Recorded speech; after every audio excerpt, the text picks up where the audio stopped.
അൻവറിനോടുള്ള സമീപനത്തെ ചൊല്ലി UDF-ൽ ഭിന്നത രൂക്ഷം. PV അൻവറിനെ അനുനയിപ്പിച്ചൊപ്പം നിർത്തണമെന്ന് മുസ്ലിം ലീഗ് സംസ്ഥാന കമ്മിറ്റി അംഗം ഹമീദ് മാസ്റ്റർ ആവശ്യപ്പെട്ടു. ആര്യാടൻ ഷൗക്കത്തിനെ വിജയിപ്പിക്കുക എന്നത് ലീഗിന്റെ മാത്രം ഉത്തരവാദിത്വമല്ലെന്ന് ഹമീദ് മാസ്റ്റർ പറഞ്ഞു. ഒരു മാധ്യമത്തിന് നൽകിയ അഭിമുഖത്തിലാണ് ഹമീദ് മാസ്റ്റർ നിലപാട് വ്യക്തമാക്കിയത്. തെരഞ്ഞെടുപ്പിന് കളമൊരുക്കിയത് അൻവറാണല്ലോ. ഈ ഒരു തെരഞ്ഞെടുപ്പിന് കളമൊരുക്കിയത് അൻവറാണ്.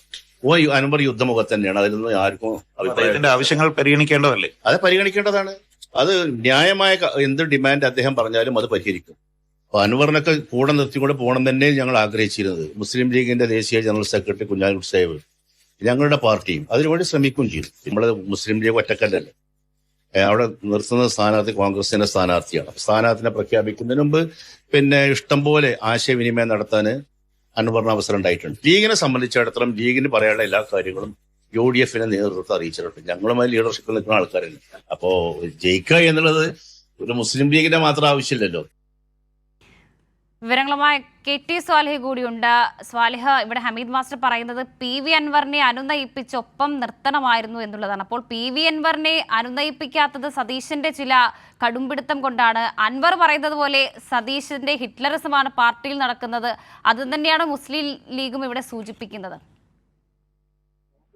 വർഷ, തീർച്ചയായും UDF-ൽ വലിയ പ്രതിസന്ധി ഇതുമായി ചൊല്ലി തുടരുകയാണ്. ഈ അൻവർ മാറി നിൽക്കുന്നത് പരമ്പരാഗത UDF വോട്ടുകളിൽ വിള്ളലുണ്ടാക്കുമെന്നൊരാശങ്ക മുസ്ലിം ലീഗ് പങ്കുവെക്കുന്നുണ്ട്. അതുകൊണ്ടാണ് ഇത് തിരുത്തണം, പുനഃപരിശോധിക്കണമെന്ന് മുസ്ലിം ലീഗ് ആവശ്യപ്പെടുന്നത്. വിജയിക്കുക എന്നത് മുസ്ലിം ലീഗിന്റെ മാത്രം ആവശ്യമല്ല എന്നാണ് ഹമീദ് മാസ്റ്റർ ഓർമ്മപ്പെടുത്തുന്നത്. കഴിഞ്ഞ ദിവസം ലീഗ് ചേർന്ന പാണക്കാട് സാദിഖ് അലി ശിഹാബ് തങ്ങളുടെ വീട്ടിൽ ചേർന്ന ലീഗിന്റെ നേതൃയോഗത്തിലും ഇക്കാര്യത്തിൽ ഹൈക്കമാൻഡിനെ അതൃപ്തി അറിയിക്കാൻ തീരുമാനിച്ചിരുന്നു. KC വേണുഗോപാലുമായി PK കുഞ്ഞാലിക്കുട്ടി ചർച്ച ചെയ്യുകയും ചെയ്തിട്ടുണ്ട്. അൻവറുമായി ബന്ധപ്പെട്ട വിഷയങ്ങൾ, UDF പ്രവേശനവുമായി ബന്ധപ്പെട്ട വിഷയങ്ങളിൽ മധ്യസ്ഥതയ്ക്കായി നിയോഗിച്ചിരുന്നത് PK കുഞ്ഞാലിക്കുട്ടിയെയും PMA സലാമിനെയുമായിരുന്നു. മുസ്ലിം ലീഗ് മുൻകൈയെടുത്ത് നടത്തിയ ചർച്ചകൾ ഫലം കാണാതിരിക്കുകയും അത് VD സതീശനാണ് അക്കാര്യത്തിൽ അനുകൂല നിലപാട് സ്വീകരിക്കാതിരുന്നതെന്നാണ് വിലയിരുത്തുന്നത്. അതുകൊണ്ട് തന്നെ മുസ്ലിം ലീഗിന് വലിയ ആശങ്കയുണ്ട്. പക്ഷേ ഈ ആശങ്കകൾ കോൺഗ്രസ് മുഖവിലക്കെടുക്കുന്നില്ല എന്നാണ് ലീഗിന്റെ പരാതി. ശരി, KT സ്വാലിഹാണ് വിവരങ്ങൾ നൽകിയത്.